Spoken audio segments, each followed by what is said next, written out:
পদত্যাগে ব্যথিত ব্রিটিশ প্রধানমন্ত্রী যা বললেন।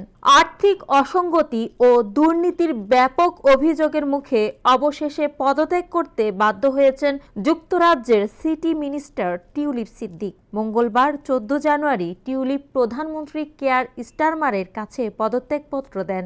বিষয়টি নিশ্চিত করে একটি বিবৃতি দিয়েছেন স্টারমার। এতে তিনি লিখেছেন, প্রিয় টিউলিপ, আপনার পত্রের জন্য ধন্যবাদ। অত্যন্ত ব্যথিত মনে আপনার মন্ত্রিত্ব থেকে পদত্যাগের বিষয়টি আমি গ্রহণ করছি। সিটি মিনিস্টার হিসেবে আপনি যে দায়িত্ব পালন করেছেন তার জন্য ধন্যবাদ জানাই।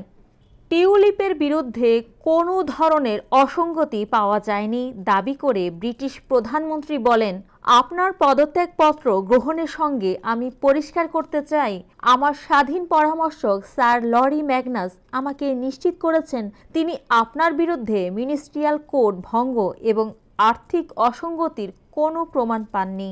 এছাড়া স্বপ্রণোদিত হয়ে নিজের বিরুদ্ধে তদন্তের আহ্বান এবং তদন্তকারী স্যার লরি ম্যাগনাসকে এক্ষেত্রে সম্পূর্ণভাবে সহযোগিতা করায় আপনাকে ধন্যবাদ জানাতে চাই। তিনি আরও বলেন, ব্রিটেনকে সমৃদ্ধকরণে ও সরকারের কাজে কোনো বিঘ্ন না ঘটাতে আপনি যে কঠিন সিদ্ধান্ত নিয়েছেন সেটির তারিফ করছি। আপনাকে স্পষ্ট করে জানাতে চাই, আপনার সামনে এগিয়ে যাওয়ার দরজা খোলা রয়েছে।